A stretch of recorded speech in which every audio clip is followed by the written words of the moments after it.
अध्यक्ष कार्यक्रममा स्वागत छ। धन्यवाद भवनजी। अहिले अब दोस्रो किस्ताको रकम पनि लाभग्राहीले नपाएको सहीको अवस्था छ।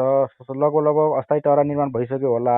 यो दोस्रो किस्ता बापतको रकम लाभग्राहीले ढिलो पाउनुको कारण चाहिँ के हो त? यो पहिलो किस्ताको रकम चाहिने कुशे गाउँपालिकाका लाभग्राही कायम भएका 52,53,86 जनाले पाइसक्नु भएको छ र यो चाहिँ झन्डै टहरा निर्माण भइसकेको अवस्था छ। अब यो दोस्रो किस्ताको पैसाका लागि हामीले चाहिँ प्रत्येक वडाबाट पुनः लाभग्राहीको र चाहिँ टहरा निर्माण गरिसकेका पीडितहरूको विषयमा चाहिँ हामीले एन्ट्री गरिराखेको अवस्था छ र कतिपय कुरा चाहिँ जिल्ला विपद व्यवस्थापन समिति लगायत चाहिँ केही सरकारवाला निकाय मार्फत बसेका बैठकहरू छलफलहरूमा स्थानीय तहको विपद व्यवस्थापन समितिको बैठकको निर्णय चाहिँ एकातिर हामीले छुट्टै गरेका छौँ भने जिल्लाको विपद व्यवस्थापन समितिको बैठकको निर्णय चाहिँ अर्कोतिर छ र अहिले अर्को कुरा चाहिँ दोस्रो किस्ताको पैसा निकासाका लागि नेपाल सरकारबाट निर्मित कार्यविधि अथवा चाहिँ त्यो खालको निर्देशन सर्कुलरका आधारमा घर नबत्काइकन घर पूर्ण रूपमा चाहिँ नबत्काइकन दोस्रो किस्ताको पैसा चाहिँ प्राप्त गर्न नसकिने खालका कुराहरू चाहिँ हामीसँग प्राप्त भएको अवस्था छ। तथापि हामीले पालिकाको स्तरमा पालिकाका सन्दर्भमा यहाँको अवस्थाका विषयमा भूकम्पबाट प्रभावित नागरिकको र चाहिँ क्षति भएको संरचनाका विषयमा हामीले कुरा बुझ्दाखेरि हामीले कुरा अध्ययन गर्दाखेरि हामी दोस्रो किस्ताको पैसाको चाहिँ पैसा प्राप्तका लागि हामीले चाहिँ गर्नुपर्ने कागजी प्रक्रिया गर्नुपर्ने चाहिँ इन्ट्रीहरू लाभग्राहीका सङ्ख्याहरूलाई चाहिँ पठाउनु पर्ने वडाबाट प्राप्त विवरणका आधारमा हामीले केही दिनभित्र हामीले पठाउने तयारी पनि गरेका छौँ र हामीले अझ वडाबाट पनि सकभर जुन वडाबाट जहाँ चाहिँ हाम्रो प्राविधिक साथीहरूले पनि तालिम लिइसक्नु भएको छ र यो तालिमबाट प्राप्त धेरै कुरा सिकिसक्नु भएको छ र वडाबाट मात्र चाहिँ लाभग्राहीहरूको सङ्ख्या यकिन गरिकन जिल्ला विपद व्यवस्थापन समितिमा पठाउनु पर्यो। त्यहाँबाट चाहिँ बजेट व्यवस्थापन गरी हामी तयारी अवस्थामा लागेका छौँ र यहीँनिर अर्को कुरा म के जोड्न चाहन्छु भने अब अर्को कुरा के भएको छ भने यो चाहिँ एउटा चाहिँ कुरा यो घर पूर्ण रूपमा नबत्काइकन नागरिकले दोस्रो किस्ताको पैसा प्राप्त गर्न नसक्ने जुन खालको चाहिँ कुरा बैठक अथवा स्थानीय विपद व्यवस्थापन समिति अथवा जिल्ला विपद व्यवस्थापन समितिको कुरा उठेको छ।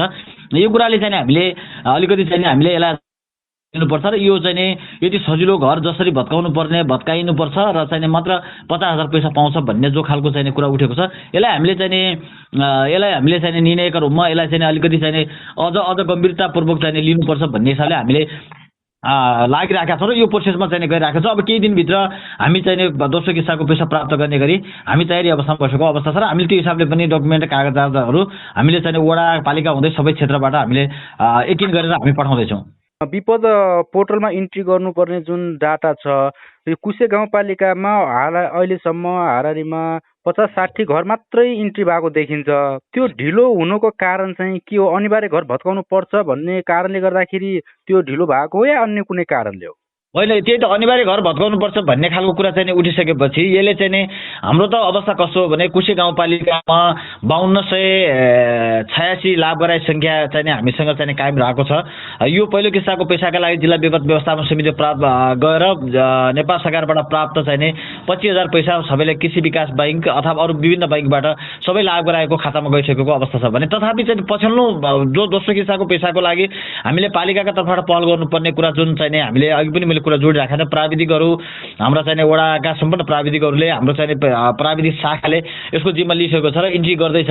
तर यहाँ अलिकति चाहिँ वृद्धावासपूर्ण दोधारको अवस्था कस्तो छ भने घर नबत्काएसम्म नपाउने भन्ने कुरा उठिसकेपछि यसका विषयमा चाहिँ गम्भीरतापूर्वक छलफल गर्नुपर्ने र यसले चाहिँ छलफलका पछि मात्र चाहिँ अझ इन्ट्री गर्नुपर्ने हो कि भन्ने कुरा उठेको छ चाहिँ यो हाम्रो चाहिँ कर्मचारी साथीहरूसँग। तर मेरो आफ्नो पालिका क्षेत्रभित्रका नागरिकलाई पालिका क्षेत्रभित्रका हाम्रा कर्मचारी साथीहरूलाई यो घर भत्काउने नभत्काउने कुरा चाहिँ पछिल्लो कुरा चाहिँ रहन्छ। हामी पालिका व्यवस्थापन समितिको बैठक पनि निर्णय गर्छौँ न यहाँको अवस्थाका विषयलाई पनि मध्यनजर गरिकन हामी त्यसको विषयमा निर्णय लिनुपर्छ र यो चाहिँ जिल्ला विपद व्यवस्थापन समिति र नेपाल सरकारले निर्माण गरेको कार्यविधिलाई अझ गम्भीरतापूर्वक लिनुपर्छ र यसलाई चाहिँ अझ हामीले अझ यहाँका नागरिकलाई सहजताका हिसाबले चाहिँ अगाडि बढाउनुपर्छ भन्ने हो। एउटा विपदलाई उद्धार गर्नका लागि विपद व्यवस्थापन समितिलाई चाहिँ उद्धार गर्ने नागरिकलाई सुरक्षित आवास निर्माणका लागि अथवा सुरक्षित बसोबास व्यवस्थापनका लागि गर्ने क्रियाकलाप भनेको चाहिँ सुरक्षितका लागि हो। तर अझ यसले घर भत्काउँदाखेरि अब अर्को कुरा त्यो हिसाबले अलिकति चाहिँ ढिलो भएको जस्तो देखिन्छ। मैले केही दिनभित्र यो कुरा उठिसकेपछि मैले सबै साथीहरूलाई सबै कर्मचारी साथीहरूलाई यो पोर्टलमा चाहिँ तुरन्तै इन्ट्री गर्नुहोस् दोस्रो किस्ताका लागि, अरू बाँकी कुरा चाहिँ सोचौँला भन्ने कुरा गरेको छु। ढिलोको कुरामा यो वृद्धावास कुरा अलिकति उठिसकेपछि अलिकति ढिलो भएको अवस्था छ। भनेपछि अब चाहिँ लाभ्राईले दोस्रो किस्ता बाबतको रकम चाहिँ कहिलेसम्ममा पाउँछन्? होइन, हामी छिटै यो चाहिँ नि यो महिनाभित्रै हामी दोस्रो किस्ताको पैसा प्राप्त गरिसक्छन् भन्ने चाहिँ नि हामीले एक खालको चाहिँ नि योजना बनाएका छौँ र यो योजनाको विषयमा मैले अघि कुरा जोडे जस्तै घर भत्काइसकेपछि मात्रै दोस्रो किस्ताको टहरा पाउने जुन खालको चाहिँ नि कुरा छ, यो कुरालाई चाहिँ नि हामी गाउँपालिकाका तर्फबाट हामीले चाहिँ हाम्रो त्यहाँको अवस्था, नागरिकको अवस्थालाई चाहिँ बुझ्दाखेरि हामी घर भत्काउने अवस्थामा पक्षमा छैनौँ। यो खास के हो भने नेपाल सरकारले बनाएको कार्यविधि, नेपाल सरकारले बनाएको चाहिँ एउटा मापदण्ड र जिल्ला व्यवस्थापन समितिले गरेको निर्णय र हामी पालिका स्तरमा चाहिँ गरेका निर्णयहरूको विषयमा यो अत्यन्तै मेल खाँदैन। किन मेल खाँदैन भने गाउँपालिकाभित्रको नागरिकको अवस्थाका विषयमा भूकम्पका कारणले चाहिँ चर्किएका, क्षति भएका र पूर्ण रूपमा ध्वंस भएका घरहरूको अवस्था चाहिँ हामीले यकिन गरेर राखेको अवस्था छ। तर हाम्रो अवस्था, हाम्रो गाउँपालिका क्षेत्र कुशे गाउँपालिकाको नागरिकको अवस्था, यहाँको चाहिँ हाम्रो अवस्था के हो भने 50,000बाट प्राप्त निर्मित टहरा भनेको यो टहराभित्र चाहिँ नागरिकका सबै अवस्थाहरूलाई चाहिँ व्यवस्थापन गर्न सक्ने अवस्था देखिँदैन। जब भूकम्पबाट नागरिकको जीवदनका लागि, नागरिकको मान्छेको चाहिँ ज्यान बचाउनका लागि एउटा अस्थायी रूपमा चाहिँ विकल्पका रूपमा गरिएको टहरा निर्माणको त हो नै, यो मात्र चाहिँ हुनुपर्छ भन्ने हाम्रो बुझाइ छ र हामीले त्यो हिसाबले पनि अगाडि बढ्ने अवस्थामा छौँ। जबसम्म नागरिकको घर यकिन नभइकन, नागरिकको घर निर्माण हुने कुरा सुनिश्चित नभइकन, जबसम्म पैसाको चाहिँ जोहो नभइकन, पैसाको व्यवस्थापन नभइकन र नागरिकले त्यो घर निर्माण गर्नका लागि पालिका वा अरू अन्य कुनै चाहिँ सरकारवाला निकायसँग घर निर्माणका लागि चाहिँ पैसाको व्यवस्थापनमा एग्रिमेन्ट गर्दैन, तबसम्म चाहिँ हामी घर भत्काउने पक्षमा छैनौँ। त्यो हिसाबले चाहिँ हामी दोस्रो किस्ताको पैसाको पहलका लागि हामी छिटै पहल गर्छौँ। तर घर भत्काएपछि मात्रै दोस्रो किस्ता पैसा दिने जुन खालको कुरा चाहिँ गरिएको छ त्यो कुरा हो भने चाहिँ दोस्रो किस्ताको पैसाका विषयमा हामी आफ्नो गर्ने प्रक्रिया चाहिँ पुरा गर्छौँ। तर घर भत्काएर पैसा लिने पक्षमा चाहिँ हामी लिन सक्दैनौँ, किनकि हाम्रा एउटा नागरिकका घरमा चाहिँ ठुलो मात्रामा पशु सभा छ, गाई छन्, बाख्रा छन्, गोरु छन्, भैँसी छन्, घोडा छन्, कुखुरा छन्, अनाज पनि छ, त्यहाँ चाहिँ भकारी छन्, खार छन्, कोठा छन्, डोइला छन्, नुन छ, तेल छ, विभिन्न खालका कुराहरू छन्। एउटा 50,000को जामा सानो कट्यारभित्र यी सबै कुराहरूको व्यवस्थापन गर्न सक्ने अवस्था छैन। त्यसकारण चाहिँ यो ठुलो आपदा पर्यो, जोखिम पर्यो भने नागरिकको ज्यान रक्षाका लागि चाहिँ गरिएका यिनी टहरामा मान्छेहरू त बस्छन् नै, तर अरू पशु चौपाईलाई व्यवस्थापन गर्न सकिँदैन। अब यसले चाहिँ ठुलो चाहिँ समस्या नागरिकका दैनिक जीवनयापनमा चाहिँ कठिनाइ हुने भए हुनाले हामी त्यसरी जाने पक्षमा छैनौँ। यो कारणले घर नभत्काइएका कारणले दोस्रो किस्ताको पैसा नजान्छ भने हामी त्यसको चाहिँ क्षतिका लागि चाहिँ हामी अरू प्रोसेस जान, अरू चाहिँ क्रियाकलाप गर्न तयार छौँ।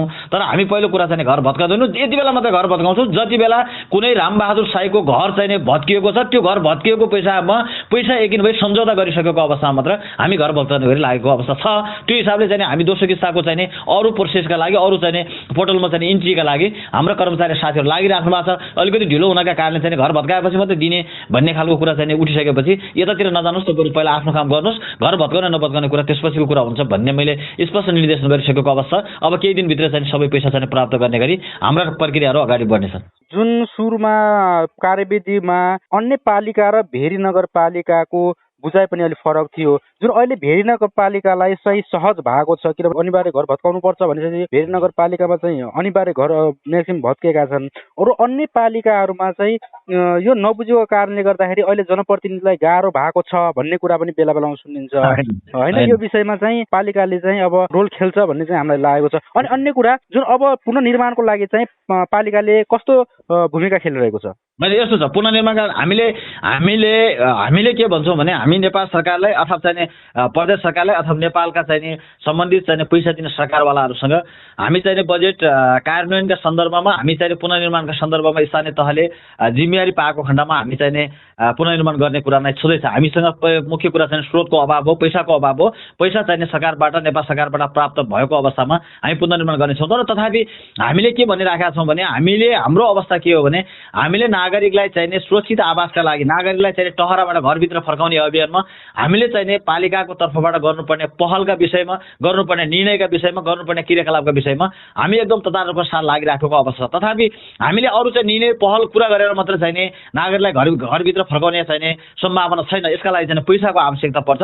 नेपाल सरकारले कुशे गाउँपालिकाका नागरिकलाई, म चाहिँ सम्पूर्ण चाहिँ भूकम्प प्रभावित क्षेत्रका सबै नागरिकलाई, जाजरकोट र पश्चिम भूकम्पका नागरिकलाई जुन खालको चाहिँ पैसा दिन्छौँ, तपाईँहरूको घर भत्केको हामी पैसा बनाइदिन्छौँ भने जो सरकारले चाहिँ आश्वासन दिएको छ, सरकारले सरकारले जो खालको चाहिने कुरा कमिटमेन्ट गरेको छ त्यसका विषयमा नागरिकहरूको अल्मलिएको अवस्था छ। अहिले हामी स्थानीय तहका सरकारहरू पनि हामी अल्मलिएका छौँ। किन अल्मलिएका छौँ भने हामीले कारण गर्न नसक्ने अवस्थामा अल्मलिएको होइनौँ, हामीसँग स्रोत व्यवस्थापन नभइकन अल्मलिएको अवस्था, हामीसँग स्रोत छैन। त्यो हिसाबले अब यो भूकम्प गएको झन्डै 6 महिना पुरा भइसक्यो।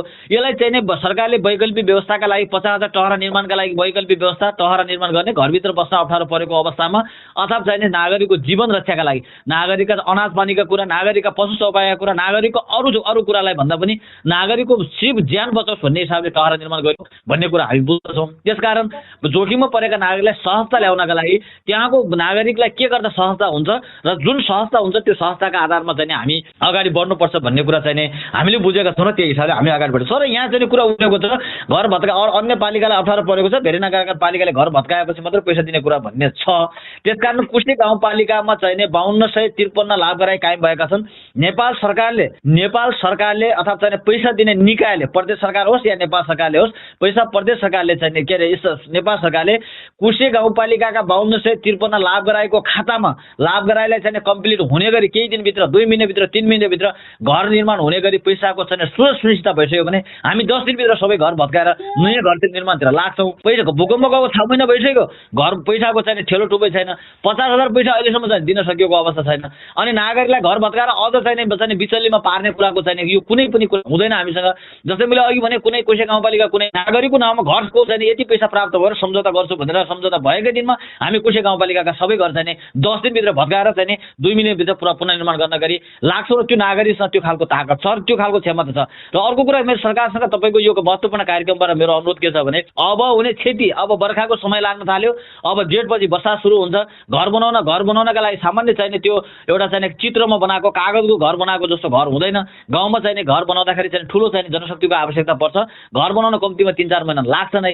अब यसबाट चाहिने चर्किएका घरहरू बर्खा लाग्छ र भत्किन्छन्, अझै मान्छे मर्छन्, अझै मान्छे चाहिँ बिचल्लिए पर्छन्, अझै मान्छे चाहिँ त्यो टहराभित्र बसेर सम्भावना छैन। टहराभित्र बसेर चाहिँ धेरै गाई गोरुहरू, पशु चौपायाहरू, अनाज पानीहरू, टन्न भाँडाकुँडीहरू राखेर त्यो टहराले चाहिँ धर्न सक्ने अवस्था छैन। त्यसकारण सरकारले टाइममा समयमै तदारुका साथ चाहिँ पैसा व्यवस्थापन गर्यो भने हामी नागरिकलाई चाहिँ सुरक्षा टहराबाट चाहिँ घरभित्र फर्काउने अभियानमा चाहिँ हामी लाग्नेछौँ र गर्नेछौँ भन्ने कुरा चाहिँ म अनुरोध गर्न चाहन्छु। हस्, कार्यक्रमको लागि महत्त्वपूर्ण समय दिनुभयो, यहाँलाई धन्यवाद। हस्, थ्याङ्क यू।